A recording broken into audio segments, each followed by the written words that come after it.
Welcome to Saga Thing, where we're putting the sagas of the Icelanders on trial. I'm John. And I'm Andy. And welcome to the second of two episodes on Eyrbyggja Saga. We decided early in the going that there was just too much in this saga to cover in one episode. And so in episode 3A, we gave a summary of the text, a sort of discussion of the plot of the saga. And now here in episode 3B, we're going to be judging the saga, evaluating it through the usual categories. Our 7 categories, as always, are Best Bloodshed, Body Count, Nicknames, Notable Witticisms, Outlawry, in which we will outlaw a figure from the saga forever, Thingman, in which each of us will choose a member of the saga to be our supporter at future things, and of course a final rating when we will evaluate the saga on a 10-point scale. That's right. Well, we've got a lot of great things to share and discuss, so let's get started with our first category. Best Bloodshed. All right, this is the category where we evaluate the most violent, or at least interestingly violent, episodes in the saga. Now, blood doesn't have to necessarily be spilt, but we need at least a bruise if we're going to consider this thing seriously. A bruise is enough? We've got so much blood spilled. We've got gallons of blood spilled in this saga, and we're going to suffice with bruises? I'm just setting up a precedent for later if somebody gets a good smack. I see. We need to be able to count it.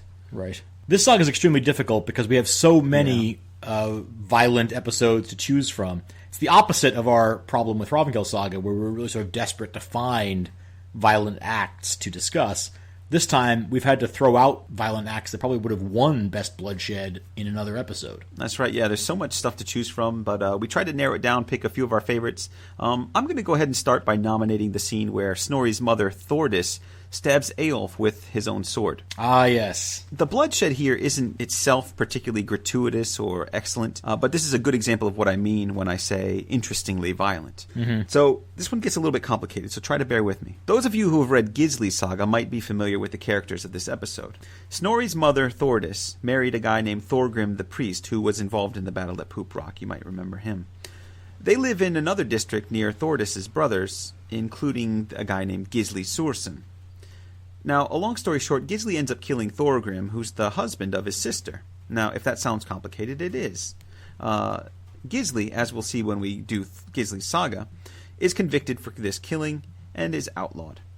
Now, Snorri takes a lot of blame for not pursuing his uncle to avenge the killing of his father, but it appears Snorri doesn't mind this blot of shame at all. Now, in the end, Gisli is killed by a man named Eyjolf, who is a kinsman of Thordis's new husband, Bork the Stout, who happens to be the brother of Thorgrim. Why would you think any of this would be complicated? You're right. There's very strange family relations going on here. So if you're still with me, Bork tells his wife Thordis that the great Eyjolf, Gisli's slayer, is coming to dinner one night, and she's going to have to give him a hearty welcome because he rid the family of an ugly blemish. Now, Thordis is upset that the man who killed her brother is being welcomed so fondly into her own house, and she's now expected to serve him. Bork tells her to mind her P's and Q's and treat him like a hero, since he's the one that avenged the slaying of her husband.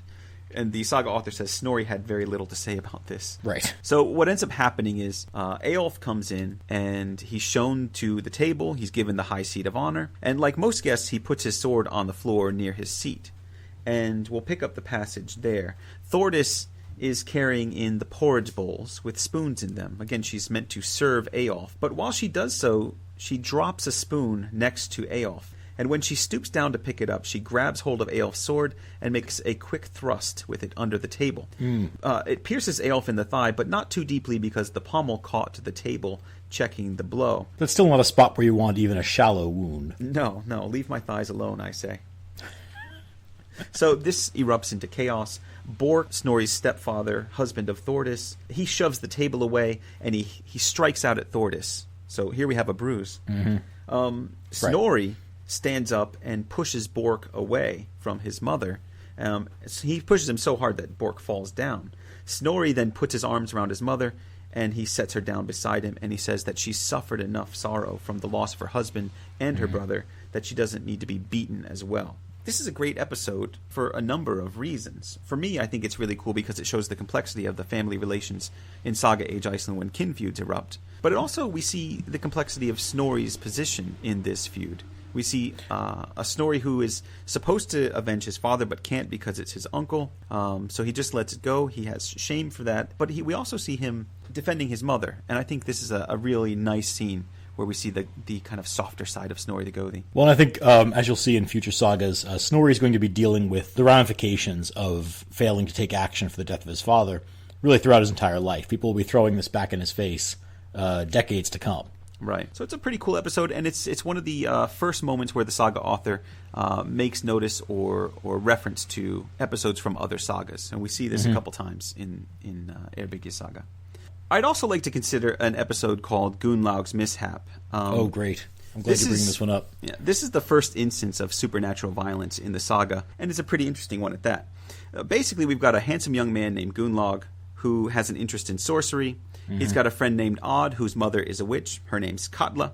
And there's another woman, Gerrid, who is Thorolf Twistfoot's daughter. She's a witch, and she's the one that Gunnlaug seems to prefer. Right. One of the real qualities of this saga is just the sheer number of witches. I mean, these aren't even the only witches in the saga. They're kind of all over the place. Yeah. And it turns out that Katla is a widow, and she's a bit lonely and looking for company. So she's always pressuring old Gunnlaug to stay at her house, and he always refuses. And she develops a kind of jealousy because he's always going over to Gerrid's house. One of the things that we see with witches in the sagas, I think, is that they have a kind of sexual aggressiveness that isn't really typical of other women in the sagas. Very sort of akin to, in medieval English literature, the role of kind of the sexually aggressive widow. Right. Someone like the wife of Bath comes to mind. Right. But you see someone like Katla or Gerrid, and the two of them sort of end up in this feud over the attentions of a young man. And both of them have a kind of an interest in him that goes beyond just a keen student of the magical arts, I think. Right, or at least it's implied that that's the case, because really Katla's the one who accuses Gerrid of being this sexual beast. Right. So one night, Gunnlaug is preparing to go home from his studies with Gerrid. He's with Odd, and Gerrid tells him that he should stay the night. He refuses, which I think suggests maybe he's not as interested in these two women. It's worth noting also that they're both older women. He's young, right. They're mothers. So I don't know if he swings that way. But she says there are sea spirits about, and many a fair skin hides a foul mind, so he needs to be very careful. Now, Gunnlaug says he's going to be safe because his buddy Odd is there to protect him, but Gerrid thinks that's pretty hilarious. So on his way home, Gunnlaug gets attacked. Right.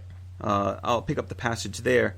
During the night, Thorbjorn, that's Gunnlaug's father, Thorbjorn looked outside and saw his son lying unconscious by the door. They carried him in and pulled off his clothes, and he was scratched all over the shoulders, and the flesh had been ripped to the bone. His injuries kept him in bed the rest of the winter. There was a lot of talk about his illness, and Odd Katlason maintained that Gerrid must have bewitched him and ridden him for having taken such short leave of her that evening. Incidentally, this is where we get the expression hag-ridden. Hag-ridden. Right, is the literal hag riding that goes on in a situation like this. This erupts into a big legal battle where Snorri accuses Gerrid of using witchcraft. Gerrid's brother, Arnkel, defends her, and it ends up in an arbitration where they agree that nothing actually happened, that Gerrid is in fact innocent. Unfortunately for Snorri, he's a loser in this legal case. One of the That's okay, he'll get used to it. Yeah, the first of many losses to Arnkel.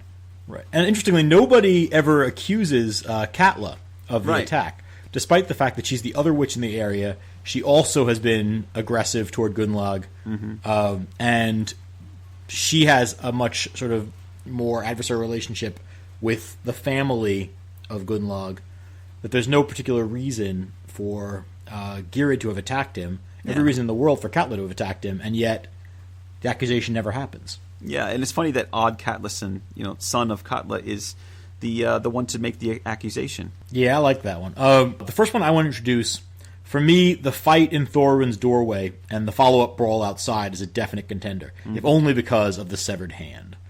Right. As we briefly discussed in our summary, Thorbjorn Stout, who's Snorri Gothi's brother-in-law and the father of Gunnlaug, and his friend Odd Katlason pick a fight with Thorbjorn's neighbor, Thorin Black, over some missing horses. At first, Thorin, who has a reputation for being a peaceful fellow, holds his tongue, but when Thorbjorn insists on searching Thorin's property, Thorin's mother, who is Gerrid the Witch, berates her son for being unmanly. And of course, Thorin is stung by this. He and his friends attack Thorbjorn's party at once.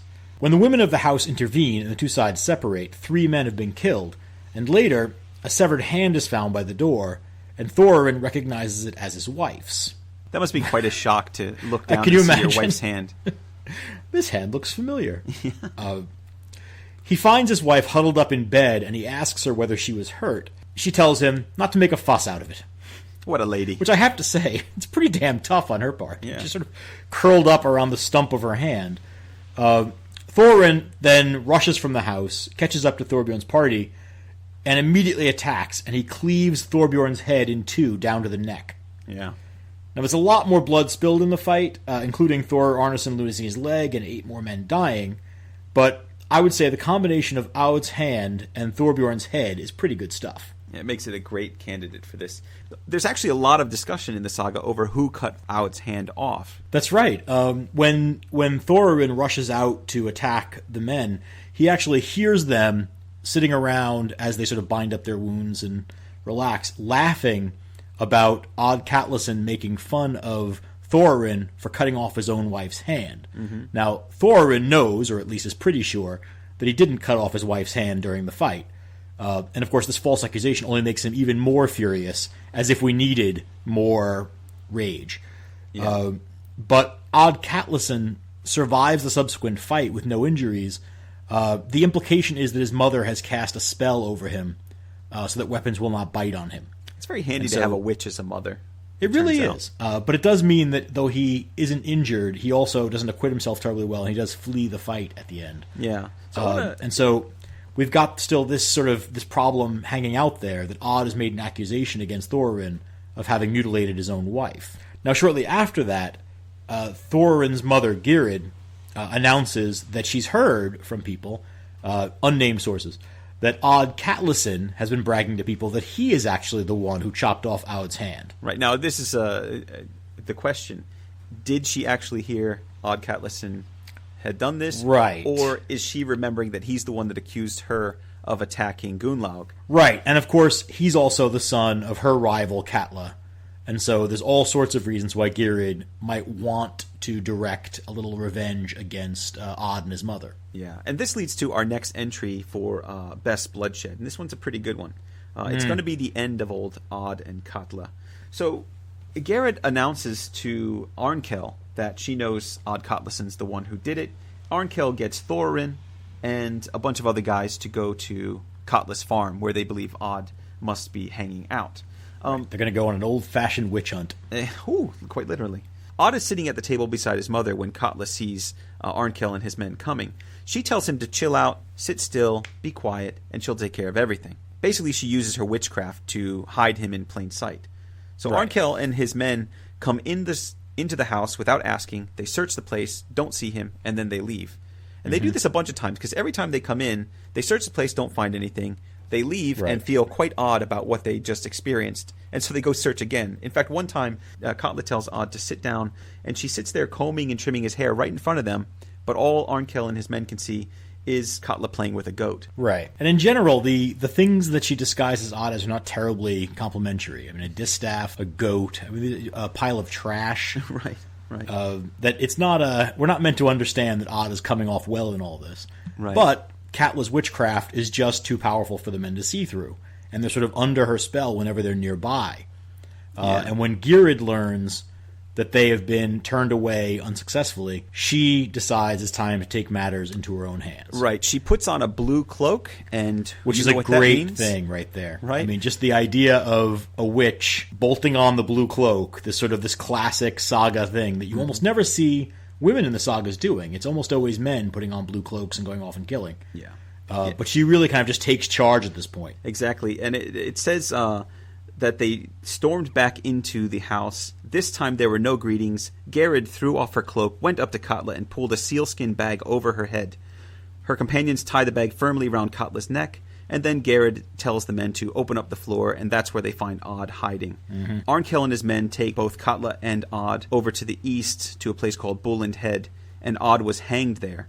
Now, as he was kicking, the saga says, he's kicking on the gallows, and Arnkel says to him while he's dying, "It's your own mother who has brought you to this evil end. One thing is sure, it's a wicked mother you have." It's kind of spiteful, really. Throw that in the guy's teeth as he's dying. Right. And this is the moment where Katla kind of curses Arnkel and tells him that he's going to have more trouble from his father than anything that he could ever imagine. Right. The Which, of result course, is true. The result since of his that father is Thorolf Twistfoot. Yeah. The result of that is that they stone Katla to death and leave her there. It's not really a moment for great witty repartee. They just grab a bunch of rocks and murder her with them. Yeah, absolutely. So that's what happens to witches, you know? Just like actually with Freyfaxi, you put a bag over the witch's head, right, and you stone them to death or throw them off a cliff. Sure. The next episode I want to introduce, and I think this is a strong contender, is the episode in which Sture Thorgrimsson deals with a pair of berserkers from Sweden. It's one of the great side episodes that we just didn't have time for in the initial discussion of the saga. What happens is that when Thorin Black is smuggled out of the country by his uncle Arnkel, a Kjallikling named Vermund the Slender hitches a ride with him as far as Norway. He has his own adventure in the Norwegian court, and he ends up with two Swedish berserker brothers named Hali and Leknir. Yeah, he gets these from his buddy the king, and the king says, "Hey, you know these are berserkers, right? They're dangerous." So for those of you know what that means, don't you? Yeah, for those of you who don't know, a berserker is extremely powerful. They get into a kind of trance-like state, and they are kind of unstoppable. So that's where you get that whole phrase, "He went berserk." It means just into an uncontrollable rage, and a lot of times they can't even be harmed when they're in that state. So these are guys with serious attitude problems, basically.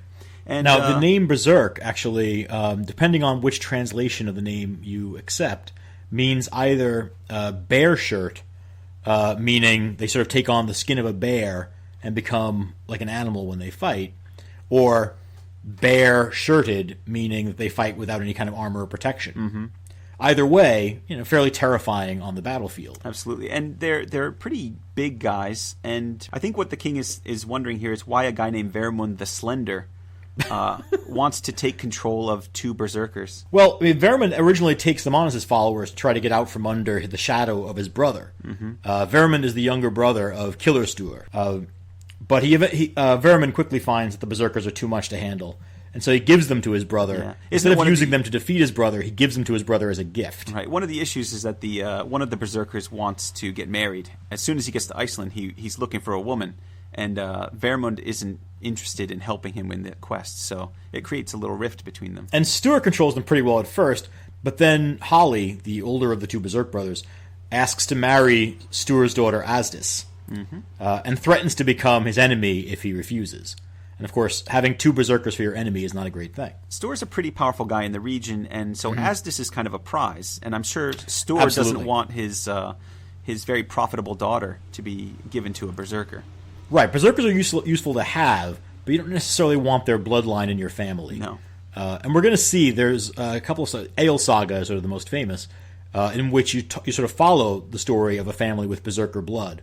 And there are real problems with berserkers. Not the least of which is that, significantly for this story, after they fight, berserkers are frequently exhausted and nearly helpless. Mm-hmm.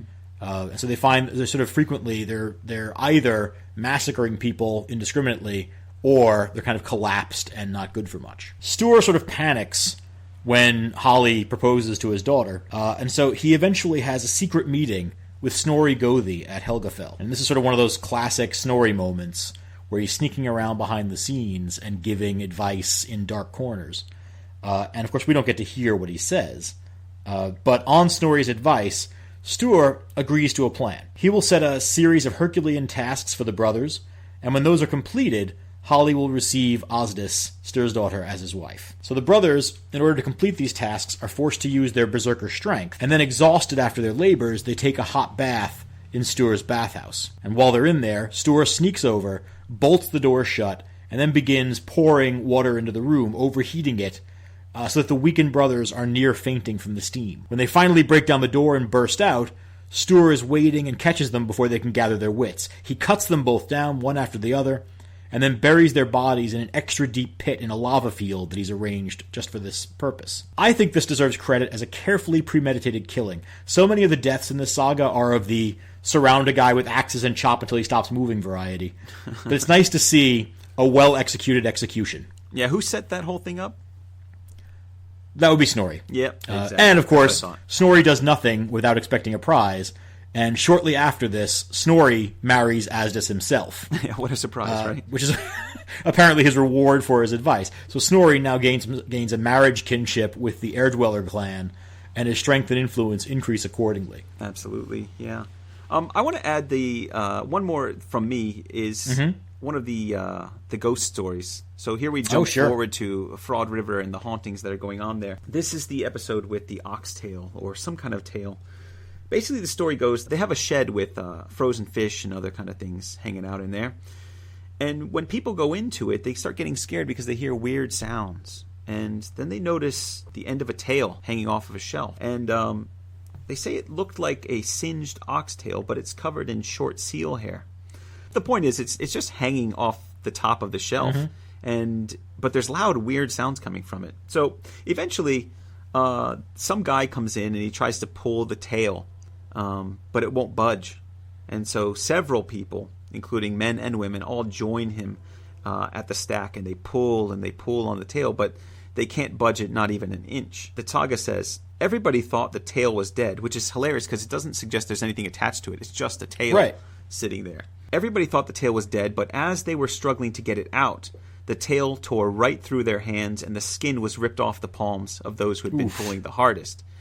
The tail was never seen again, though, which is kind of nice, so I guess they got rid of the tail. But unfortunately, they lose the skin off the palm of their hands. Right. I mean, in terms of best bloodshed, that's an excellent one just because it's so strange and incredibly painful. Sure, getting stabbed hurts, but losing the palms of your hands must hurt a lot more.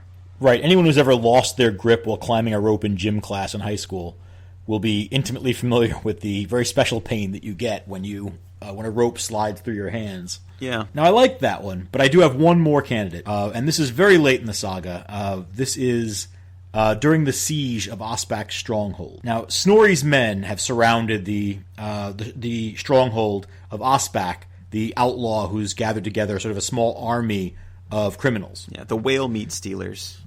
Right, exactly. So they're trying to break down the defenses at this fortress. One of the men Snorri's brought with him decides he can't be bothered with all this sieging. His name is Thrand Stigandi, and he's been assigned the job of attacking the wall where Ospak's lieutenant Hrafn the Viking is defending. And Thrand is out for a little bit of excitement. I can't top the saga's description of what happens next, so I'll just read it. Thrand Stigandi took a running jump and got high enough up the wall to hook his axe over the top. He climbed the shaft hand over hand and got into the stronghold. Hrafn rushed at him, lunging with a spear, but Thrand parried and hewed at Hrafn's shoulder, severing his arm. By that time, people were crowding all around him, so he jumped off the wall and managed to get back to the others. And I like to think that he did a little bit of a backflip off the wall just for added style. But what a moment. I mean, in the middle of a siege, sort of one of those really conspicuous acts of bravery, just sort of makes his way up the wall, lops off an arm, and then jumps back down. I mean, sort of the whole point here is to demonstrate to everyone just how outlandish you can be. Mm-hmm. He's quite the hero.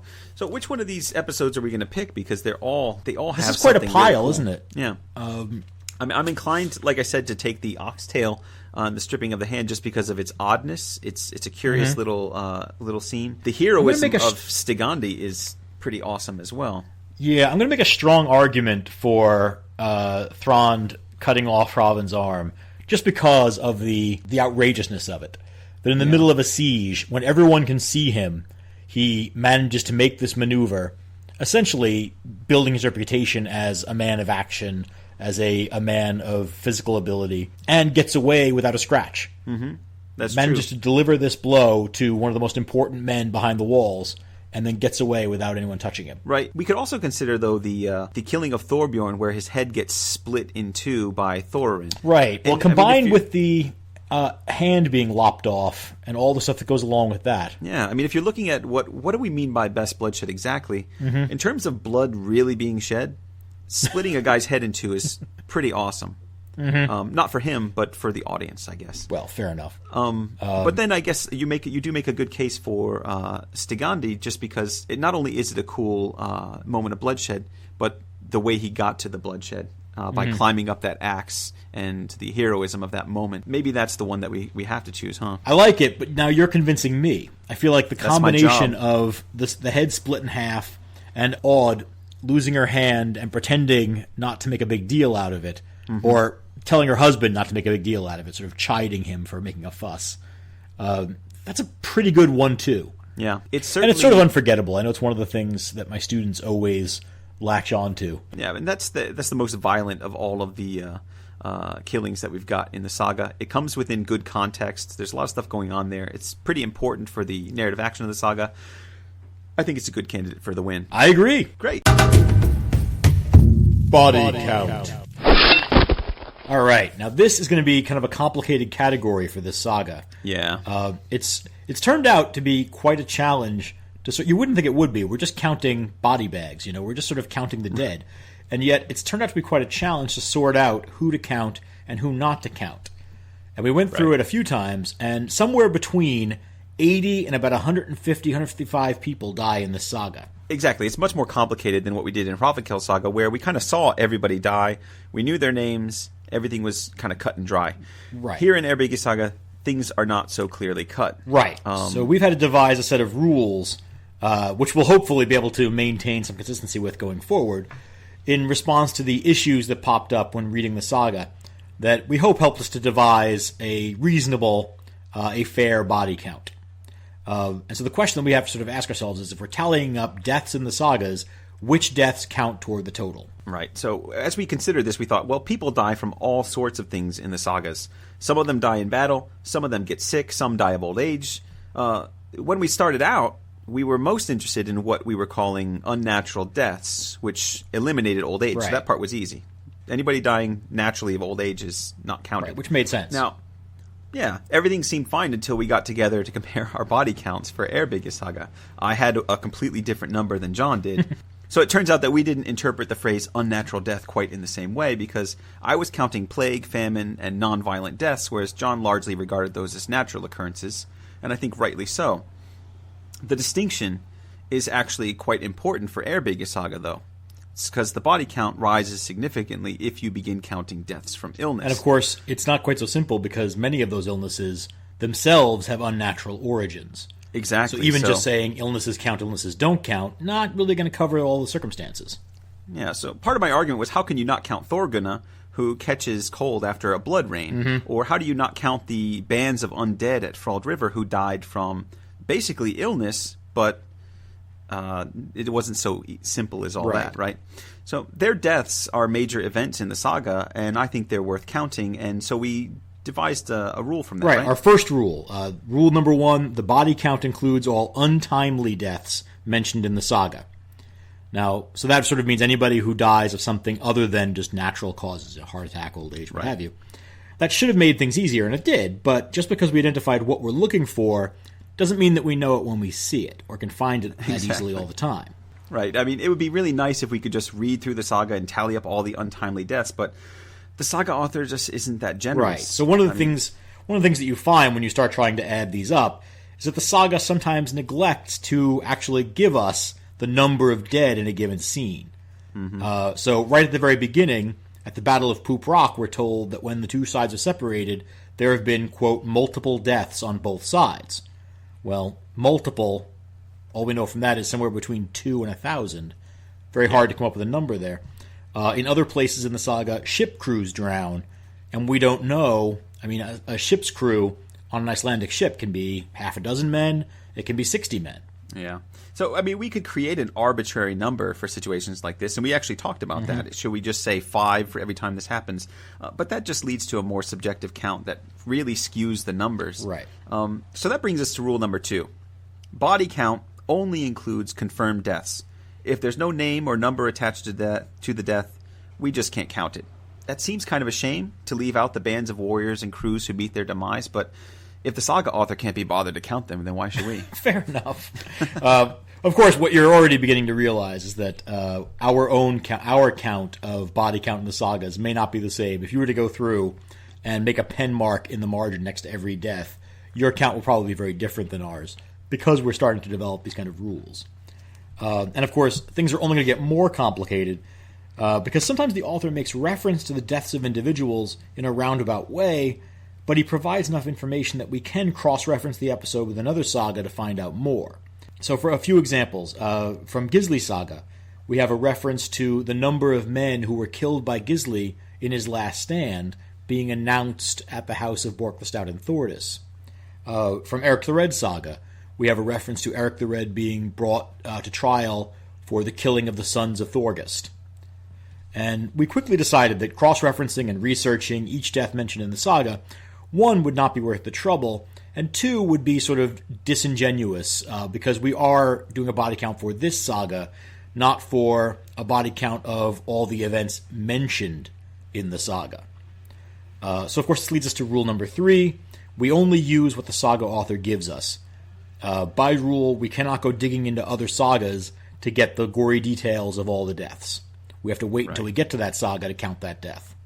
The end result is that our numbers will often be lower than they actually could be, but we feel that these rules kind of help us maintain an honest and accurate report of the saga's body count. Which means you have a grand total for us. Once we put all these rules into effect, what do we got? After we consider everything and double-check our work, Eyrbyggja Saga's body count is 101. Ta-da! And I have to say, that's actually a remarkably high number when you consider the length of this saga. I think if you were to establish a rule set for deaths per page or deaths per chapter, Eyrbyggja would have to be near the top. If you strung them out evenly all over the saga, it'd have to be nearly a death a page. And that's a lot of deaths. Yeah, exactly. It's maybe we could come up with some kind of calculation like your Hroffenkels, the smoot of our podcast. What is the death density calculation for each saga? Death density? Deaths per word count or something like that. So 101. That's a great big number, and I'm pleased with it. Good job. To us, we're awesome.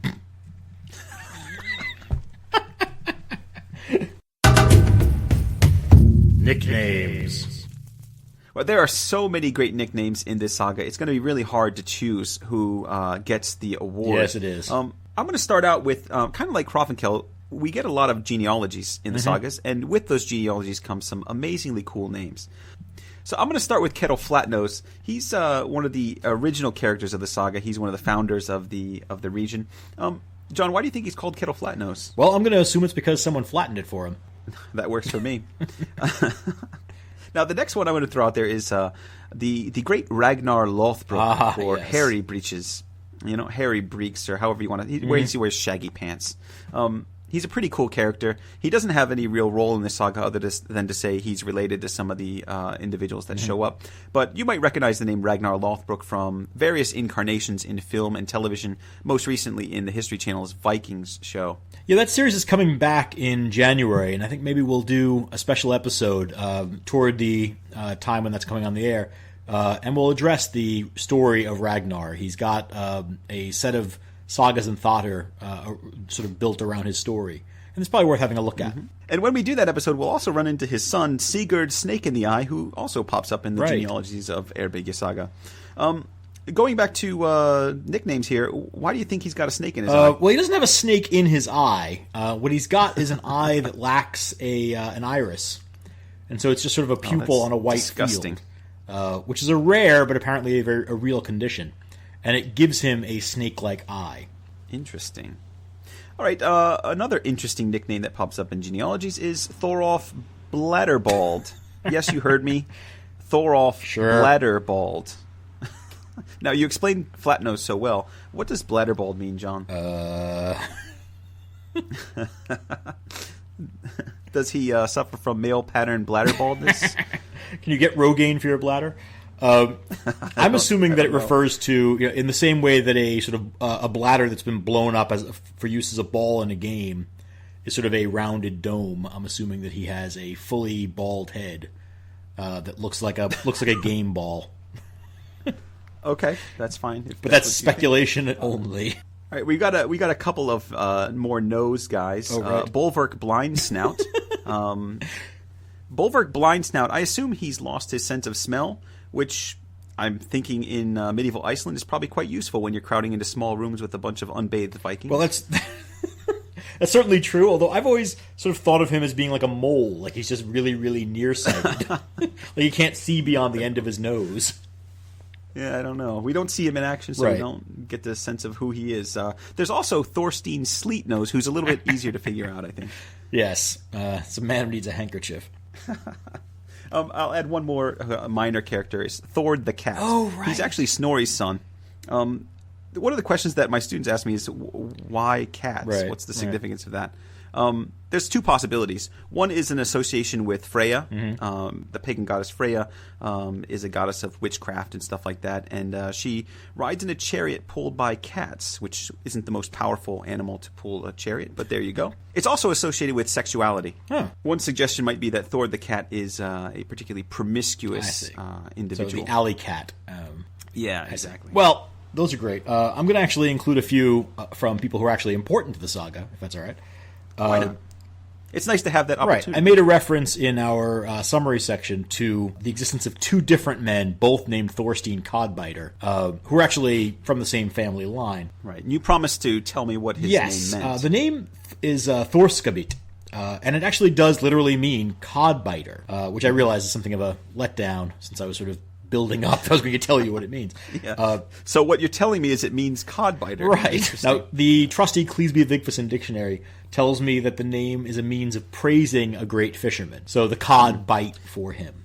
Right. But I've also seen suggestions, and I kind of like this idea, that the name suggests a degree of toughness. Cod were often dried to a kind of leathery toughness to preserve them for long periods of time, and they'd be usually cooked to bring them back to sort of an edible quality. But you've got kind of this very hard cod jerky, and the suggestion may be that he just sort of eats his cod dry, sort of ripping off chunks of this dried leathery cod. Right. So does this mean he's stubborn or tough? It sort of means he has disgusting culinary habits, from what I can tell. But but yes, I think there's an indication there, sort of tough as nails. Yeah, or he just can't wait for the fish to be cooked, so he just dives right in and gnaws the dried fish.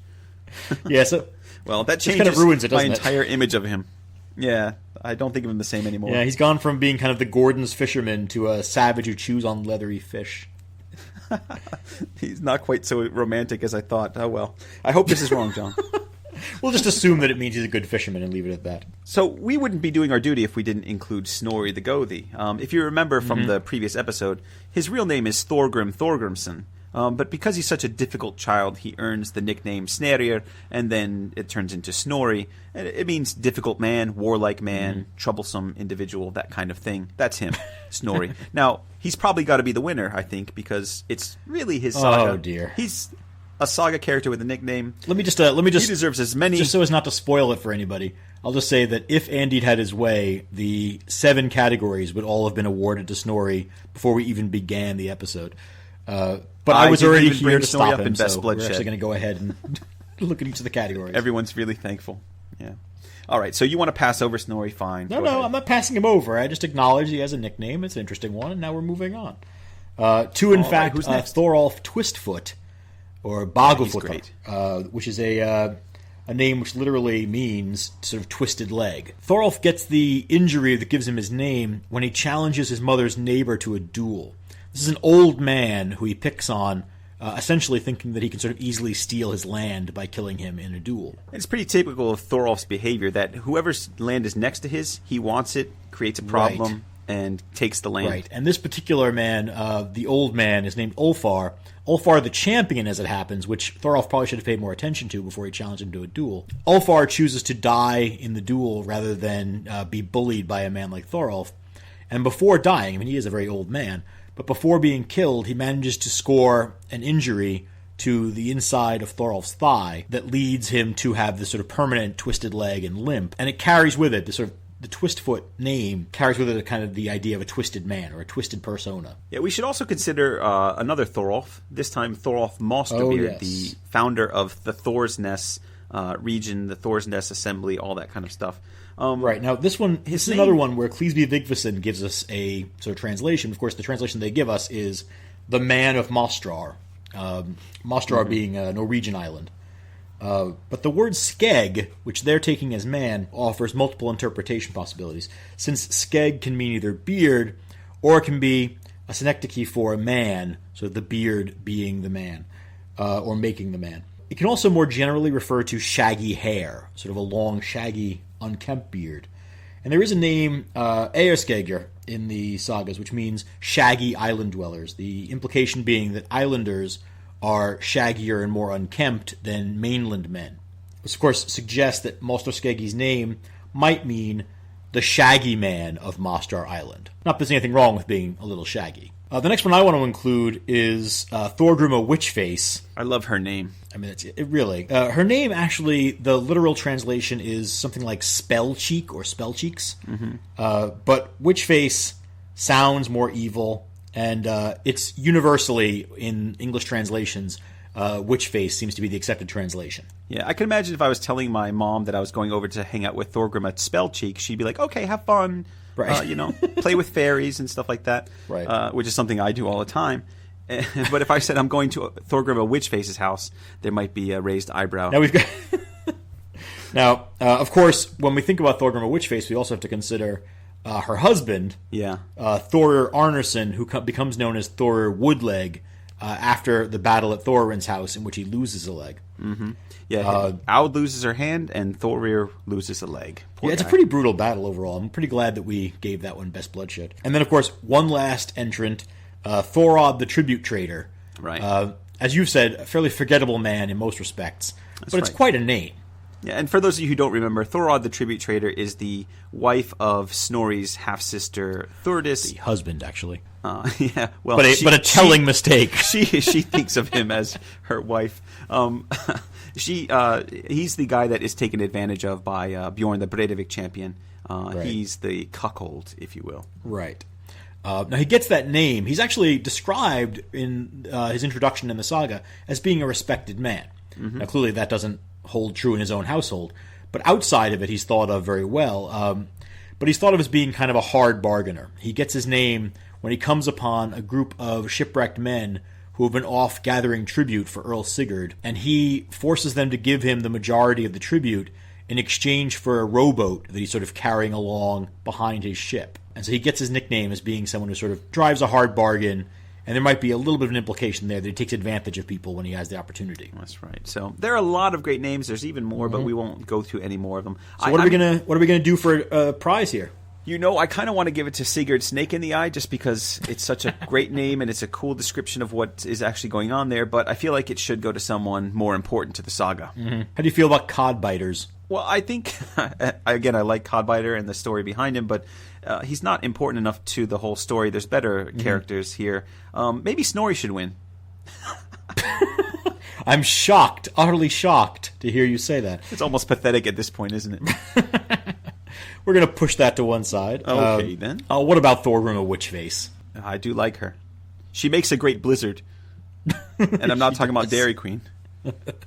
Maybe we can combine her and Thorir Woodleg into a sort of tag team. They're a married couple. You can do that. I like that. So they're a unit now. Right. So can we give a joint prize to Thorir Woodleg and Thorgrima Witchface? Well, it's very, very unorthodox, and, I'm a stickler for rules, but I like both of them so much, I'm going to accept this proposal.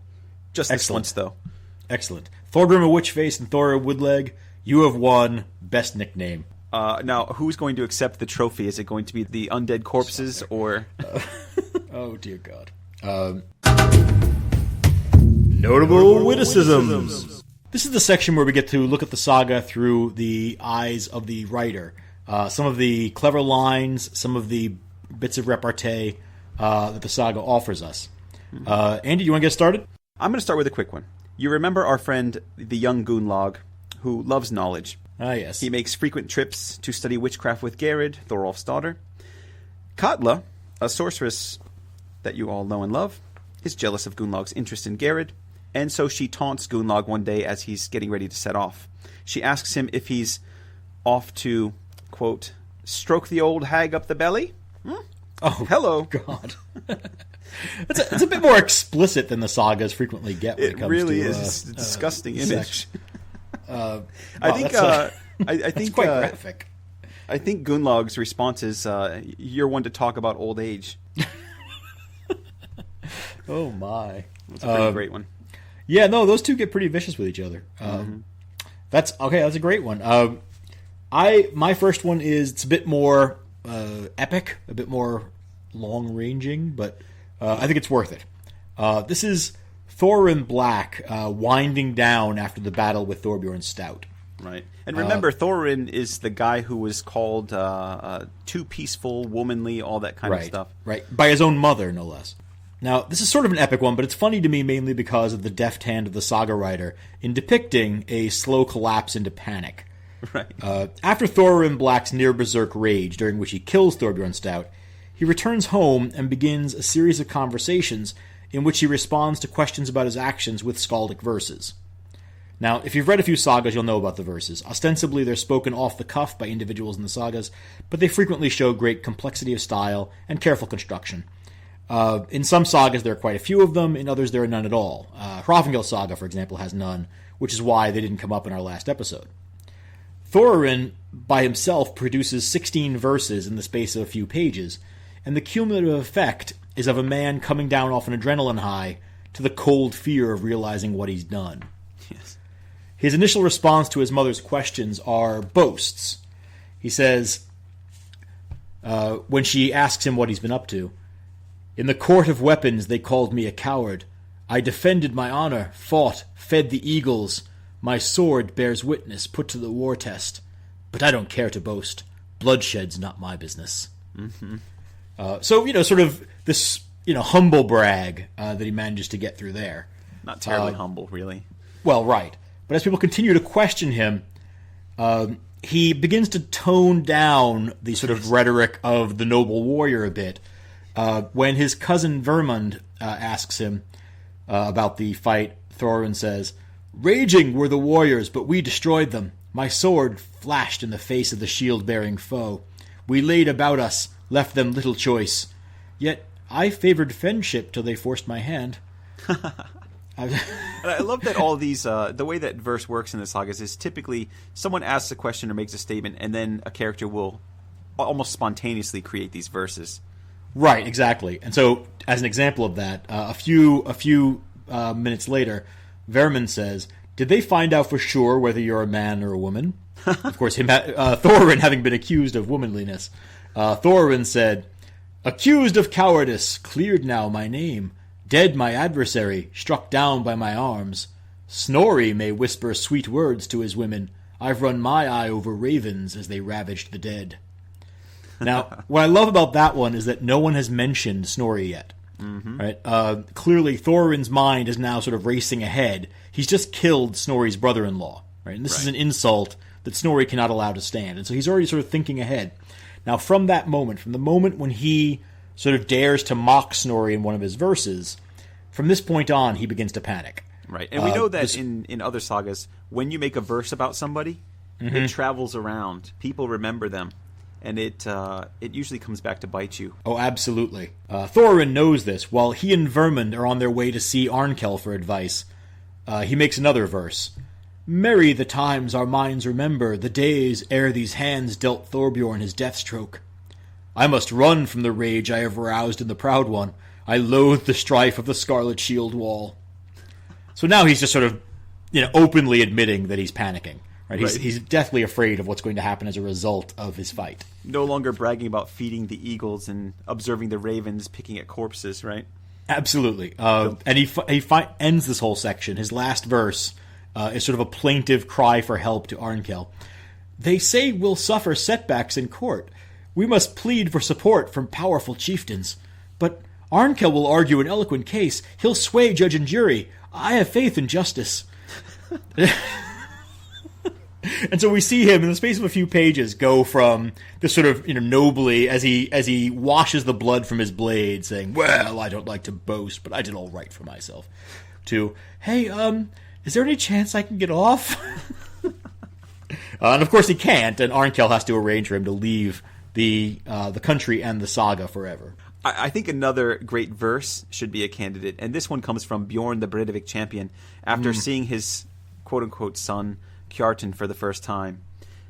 He says, I don't think it's quote-unquote. I think it would be quote-unquote if it were Thorod's son. It's actually Bjorn's son. Yeah. All right. So Bjorn the Bredevik champion has seen his son, and he says, "The slim, well-bred woman who bears Thorod's weight sought me once sweetly with her soft body. Brooding, I yearned that her body might breed more boys like the brave lad born in my image." Wow. Now there's a classic example, right? That's the kind of verse that can get you in real trouble. Real big trouble. The slim, well-bred woman who bears Thorod's weight. Mm-hmm. Not only is it disgusting, but it's humiliating for Thorod. Well, but I could wish that she would bear more children like that one. i.e. mine. Mine. Yeah, well, I mean, his whole thing throughout the saga is how he wants to get with her all the time. He just can't stop himself until that scene where Snorri says, "Why don't you just leave the district?" Right. Well, and unless if Thorod were a less ineffective man, a verse like that could really cause a kind of a death feud. Yeah. But again, it's Bjorn the Breivik champion, and it's going to be pretty hard to take the champion of the Varangian Guard down. Right. Now, my last nominee is a sort of a throw-off moment late in the saga when the Thorbrandsons and the Thorlaxons are pursuing their fight with one another. And my nominee is a woman of the Thorbrandsons' house. Now, at this point in the saga, the Thorbrandsons sent an incompetent slave named Eöl the Strong after the Thorlaxons and their friends to attempt an assassination, but he was found out and killed after confessing everything. The Thorlaxons then travel to the Thorbrandsons to make a blood payment for Eöl's death to forestall any court action being brought. On the advice of Snorri Gothi, the Thorbrandsons don't interfere with them. So the oldest Thorlaxon, Steinthor, nails the payment to their front door and names witnesses to the fact that he's made this payment. Still, they don't react. But then the saga tells us, the door was open, and one of the women was standing there listening to the naming of witnesses. She went into the room. "That Steinthor's a fine-looking warrior," she said. "When he paid compensation for the slave, he spoke really well." It's a great line, it's biting as hell, and it does the job. All hell breaks loose. The Thorbrandsons snap. The resulting feud between the group leads to several deaths and mutilations. It was probably inevitable that the two families would come to blows, but that line is undoubtedly a match to the dynamite. Absolutely. I'm going to throw in one more before we make our decision, and this one comes when Kjartan takes his advice from Snorri to basically use legal proceedings to get rid of the ghosts who are squatting in the houses of Fraud River. I like it because of the dryness of the response. It seems so simple and odd when it happens. It says, next, Kjartan summons Thorir Woodleg, and Thor the Cat summons Thorod for trespassing on the home and robbing people of life and health. All the dead ones are summoned in that way. The jury is appointed, testimony was taken, and the cases were summed up and referred for judgment. As sentence was being passed on Thorir Woodleg, he rose to his feet and said, "I sat here as long as people would let me." And then he goes out through the door. They do that again for the shepherd. They do it for Thorgrim a Witchface. And the undead Thorgrim a Witchface stands up and says, "I stayed as long as you would let me." And she too leaves. And everyone goes out the same way. It is. They all have this sort of mopey last line before they shamble off. Yeah, it's just an anticlimactic end to the hauntings of Fraud River. I was just looking for a comfortable place to sit down. But of course, in another sense, it's the perfect end to an Icelandic haunting. You just sue the ghosts until they leave. Yeah, or they're not really ghosts; they're really the Walking Dead, right? Right. They're zombies sitting. Revenants, I think they call them. Yeah. But okay, so now we have to find our winner. For me, it's a fairly clear-cut case. Yeah. I think the long, slow collapse of Thorin's self-respect has to take it. It's just such a great character study. This man who his whole life has been accused of womanishness, having a sort of grand moment of berserk fury, and then having to live with the consequences of it. Yeah. I mean, I really love the raunchy grossness of Stroke the Old Hag Up the Belly that we get from Katla. For me, that's unbelievable. It's such when you think of notable witticisms, it's not quite as lengthy and epic as what you're talking about. It's really a notable witticism.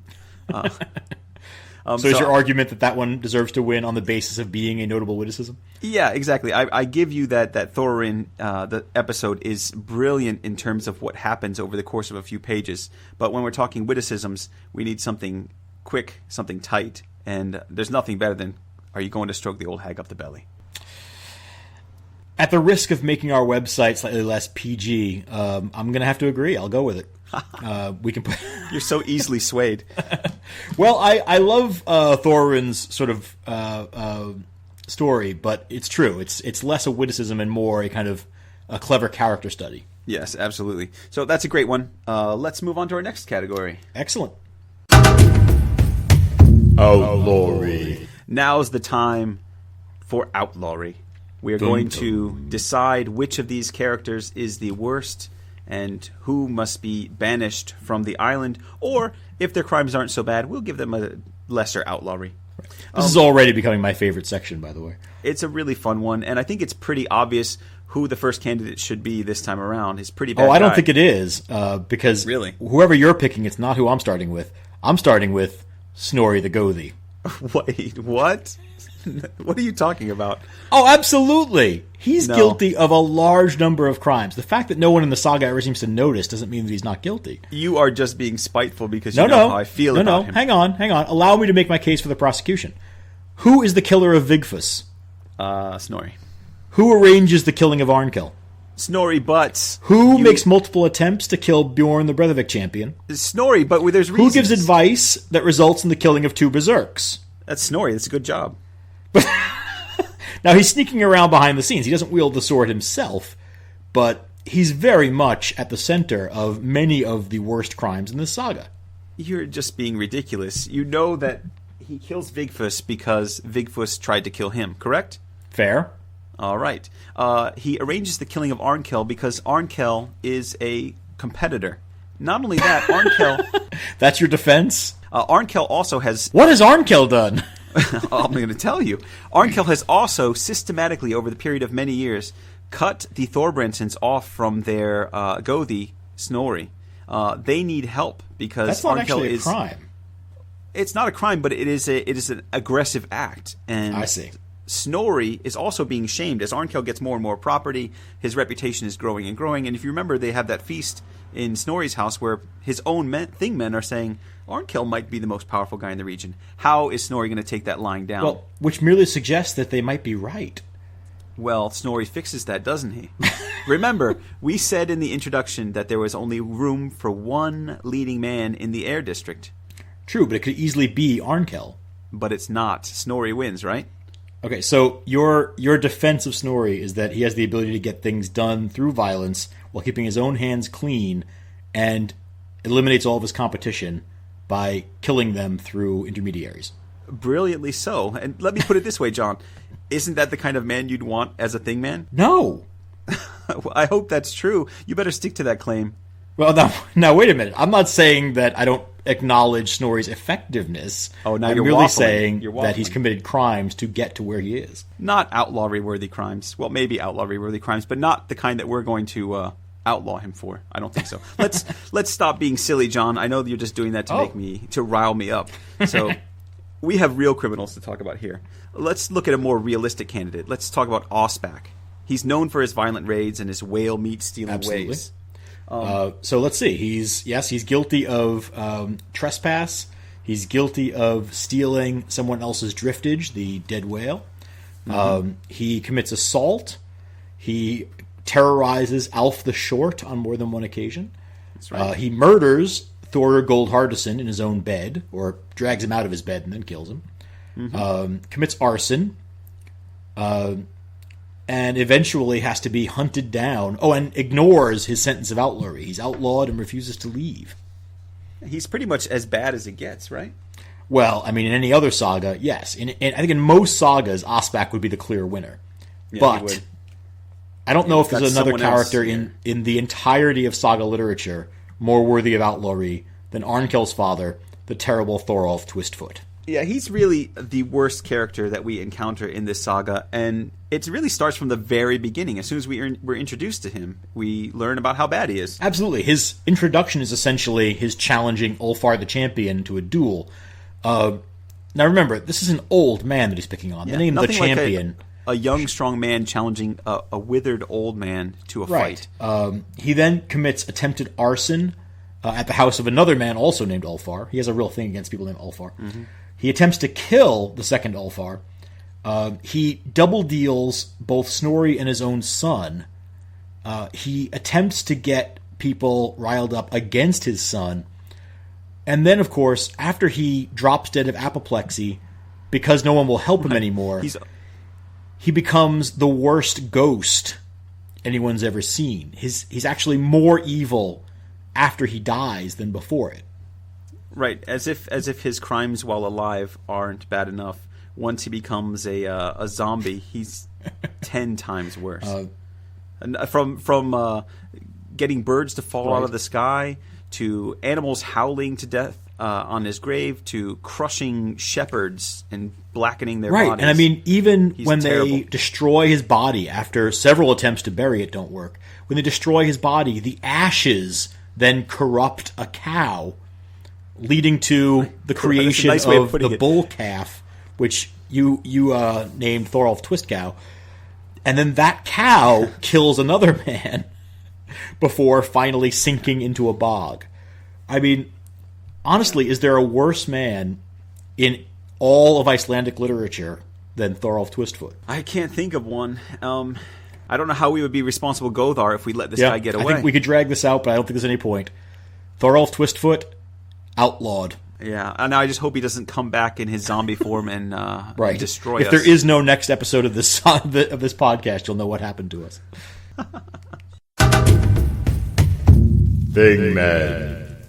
Now it's time. Each of us will have the opportunity to choose a thingman, a supporter who will have our back in future things, and will be part of the stable of supporters of thingmen that we're slowly building up over the course of the sagas. Now, last time, Andy picked first after winning a coin toss, and so this time I get the opportunity to pick first. Yeah, and if I had known that Eyrbyggja Saga was going to be our second saga, I would have deferred that first coin toss and let you choose Hrafnkel. Well, there you go. I'm a little worried about what's going to happen here, but your attitude towards Snorri Gothi suggests to me that I might be safe, but I can't really trust you. Let me lay this out for you. The way I see it, Okay. The two of us each have to pick one man, and there are three men worth picking. Okay. There's obviously Arnkel Thorolfsson, right? Remarked by everyone as being the greatest man of his age. Yeah. Routinely described as being a good man, a reliable man, a handsome man, which, let's not underestimate the power of having a good-looking guy on your team. Every team needs a face man. Yeah. And I would argue that there's probably few better characters you could choose for your thingman than Arnkel. Well, I feel confident that you would argue that because you'd very much like me to go in that direction. That's no, I don't really care. But hang on, there's also Bjorn the Breivik champion, another handsome guy, another guy I'd like to point out who gets the better of Snorri. First of all, by fathering an illegitimate child with Snorri's sister, and then by tricking Snorri and outplaying him when Snorri tries to kill him. Yeah, and let's not forget all his connections on the continent. He travels very widely after he leaves Iceland and makes some major alliances and is a real hero in the truest sense of the word. And of course, manages to, after leaving permanently and going to what most people agree is the New World, manages to establish himself there as a kind of chieftain. Yeah, he's pretty remarkable. Gets a position of honor even among this people who otherwise are very hostile to outsiders. Right. It's a pretty good pedigree. Those are two excellent choices, John. I think you have your hands full. I do, especially since there's a third choice. Snorri the Gothi. Oh, him? Nah. Well, no. I don't take back anything I've said about him. Sneaky, underhanded, duplicitous. Always with a purpose. But, absolutely, he's an effective man. He's a man who gets things done. He is, in the end, the last man standing when Arnkel and Bjorn, one cold in his grave, one off in the New World, and there's Snorri still in control of Snæfellsnes. Right. But, I mean, after all that you've said about him, you really have convinced me that Snorri is really a kind of shameful individual. Fair enough. So really allow me to redeem him by saying that I'm going to choose him as my thingman. No, you don't do that. Tempting as Arnkel and Bjorn are, Snorri Gothi is Snorri Gothi. I can't... I'm not going to turn my back on him, but it's nice to know he's got my back if I'm ever foolish enough to turn it on him. What a betrayal! This is you are the Snorri Gothi because you played the long game here, setting up your distaste for him the whole while you were planning to take him. Well, I knew you were waiting for me to pitch you a curveball on this one. That's exactly when you throw the heater. Yeah, I swung and missed. It's such a tragic decision you just made there. So now, tragic only for you. I know. Now that I've pulled bad. the rug out from under you, get your feet and decide. Well, I mean, like you said, the other two choices are Arnkel.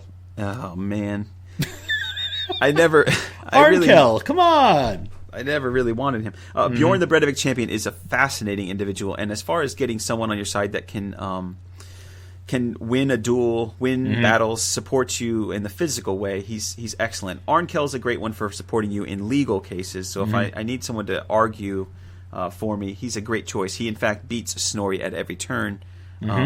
There's also Kjartan. Maybe I should consider Kjartan. Yeah, I didn't even think about him. He's a pretty cool guy. He defeats the seal, which is so important. He also outlaws the ghost, so he kind of takes charge. He represents himself very, very well in the sagas. Well, and in terms of bloodlines, I mean, he is obviously the son of Bjorn the Breivik champion. Right. But he's also the nephew of Snorri Gothi. That's a pretty good bloodline right there. It is. I'm tempted to take him because of that, but at the same time, he just isn't that big a character in the saga. I like the name. When I look at when we're all done with this podcast and we look at our list of thingmen, I want to look at names that, and I want people to look at my list and say, I know that guy. Right. He's a winner. Right. You know? And Kjartan doesn't have that cachet. Like Snorri Gothi, for example. A little bit like Snorri Gothi. So I guess with that reasoning, I'm going to choose someone who is a noteworthy character. He's got the name recognition. In fact, he's recognized by all men in pagan times, according to the saga author, as the most gifted. He's better than Snorri Gothi, in fact. Yes, that's what I'll tell myself. He's better than Snorri Gothi. As the saga author describes him, he was remarkably shrewd in judgment. Do you know who this is, John? He's good-tempered, unlike Snorri. He's kind-hearted, unlike Snorri. He's brave. I don't think it actually says unlike Snorri in the saga. He's kind-hearted, brave, honest, and moderate. He comes out on top in every lawsuit, no matter whom he had to deal with, which explains why people like Snorri, the despicable Gothi, were so envious of him. How quickly you turn now that Snorri's not on your side. Look, if I'm going to be Arnkel's Gothi, I've got to support him to the best of my ability. There you go. It's part of my duty. So Arnkel it is, huh? Arnkel it is. You stole Snorri from me. I don't think we're friends any longer. This podcast will probably end. It won't be Thorolf's rage that ends this thing. Well, it will be your betrayal. But of course, now that we're not friends anymore, I'm going to need Snorri to help me out when you bring a suit against me. That's true. You just meet him behind the shed and formulate a plan. That's right. But I've got Arnkel to help me outwit you. So as long as we stay in the legal realm, I'll be okay. I've got Hrafnkel and Arnkel, two kettles, to help me defeat you. Watch your back. Yeah, you've only got one good thing, man, so far, so I'm not too worried. All right, so let's shift on over to our ratings and see what we actually thought of this saga. All right. Final rating. All right, so we need to start by quickly reminding you of Theodore M. Anderson's very pointed opinion about this saga. Yes. If you remember, it's quite a doozy. Here's what he says. Eyrbyggja Saga is a somewhat faceless story. The protagonist does not hold the narrative together or guide the action. He merely reacts to events. See, I have a man of action. I just want to point. I have a man of action. Arnkel, he gets things done. Oh dear. I've broken you, haven't I? I'm crying inside. All right. There are none of the vivid scenes that occur in many of the sagas. There's no sharp dialogue, no melancholy exchanges, no really sustained narrative. There are no dramatic moments with which to organize the action and commit it to memory. The story is not incisively articulated, and as a result, the narrative does not flow easily and is less compelling to read than almost any other saga. That's pretty damning stuff. Yeah, it is. But now it's our turn. Right. And since I'm going first, I'm going to take the opportunity to respond to Anderson's critique here. And I'm going to say that I wholeheartedly disagree with him. I mean, this is one of my favorite saga for a number of reasons, not least of which is the enigmatic Snorri the Gothi. I find him to be a fascinating character.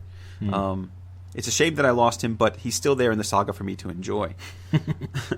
Now, and he'll be in a number of other sagas as well. We'll be seeing him over and over exactly. Again. But I find that Anderson's critique, where he says that it's one of the least compelling sagas in all of saga literature, it can't be further from the truth. I mean, it's a very compelling saga. It's got a lot of really interesting scenes that are memorable. It's got political intrigue. It's got dynamic leading men like Snorri and Arnkel, who I think the saga author writes so thoughtfully with all these complexities of character and personality that really makes them feel genuine. You don't see that as often in other sagas. Another thing is the realism of their characters. Most of the times we get these hyperbolic kind of romance characters, or these really awesome warrior characters who are not that believable because they're so one-dimensional. Snorri's not that. It's an interesting Saga Age narrative that also offers poignant commentary on life in the 13th century. I believe that Snorri represents an argument for the rise of the Storgothi. I'm not going to go much further with that, but I'll just say there's a poignant commentary on life in the 13th century in this saga. There's a lot more than just a straight plot-driven narrative. There's action aplenty. There's duels, skirmishes, and major battles. There's romance. There's wife-stealing. There's jealous witches. There's ghosts, walking dead, spectral seals who like to play whack-a-mole, hand-skinning oxtails. Oh, and they throw in a trip to the New World at the end just to cover all of the bases. John, what does this saga lack? Right. For me, it's about as good as it gets. And when I sat down to start reading the saga again, and we said we were going to do this episode, I was pretty certain that I was going to give it a 10. So, what am I really giving it? Well, upon further reflection, I kind of agree with part of Anderson's critique. After all that. Yeah, after all that, there's something to Anderson's point. I'm disagreeing with the notion that it's not compelling and that it's not well written. At the same time, I'm giving it a 9 because it lacks a fluid cohesion, which is to say, its episodic nature hurts it a little bit. Each of the episodes is absolutely brilliant, and they do flow together. I understand how this saga works. I understand how these episodes build upon each other and how they interact. I just can't justify a 10. Plus, I need more Snorri. It's his saga. He just does too much lurking in the background, behind the shed, giving advice, until the very end when he kind of emerges as the fully realized chieftain of the whole territory. So more Snorri would equal a 10, regardless of the episodic nature.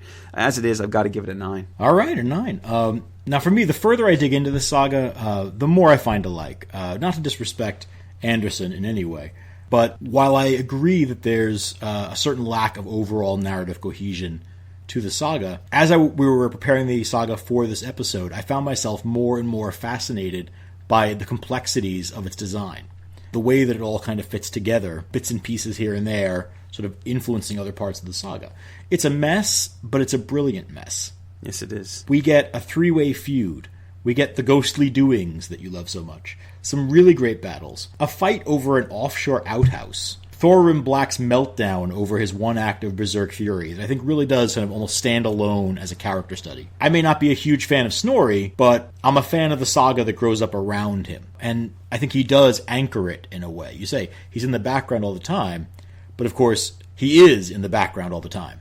Right? He's sort of always there. He's sort of woven through the entire story. Can I just say, how dare you say I'm not a big fan of Snorri, and choose him as your thingman? Well, I can. It's shameful, and I hope he heard you. Look, and he's plotting. It's the old American thing. Which presidential candidate would you rather have a beer with?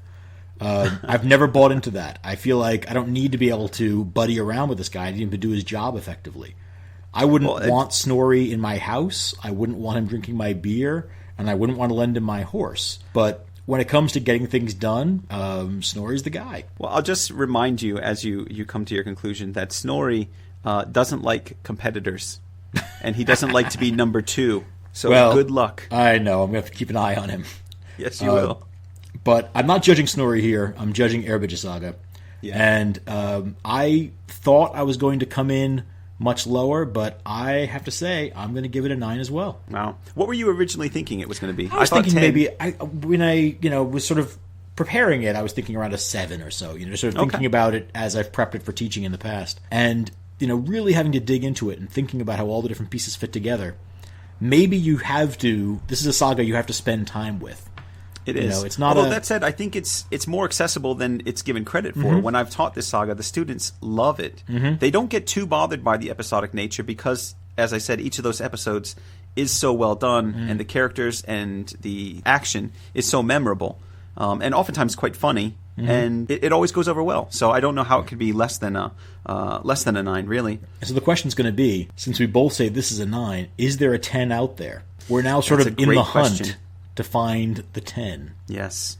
Hopefully we'll find it. Hopefully you'll hang out with us long enough to locate that 10, and we're curious what you think we should do. So check us out on Facebook and offer us a like or two as we try to get those up. We're on Facebook at Saga Thing Podcast. We're also on Twitter at Saga Thing Pod, and you can always get our episodes and keep up with who we've outlawed and who we've taken on as thingmen at our website, sagathingpodcast.wordpress.com. Next time, we are going to be taking on Eric the Red Saga. I guess a trip to the New World. Pretty exciting stuff, and more hauntings. So until we see you with Eric the Red, I'll say goodbye for now. Bye, guys.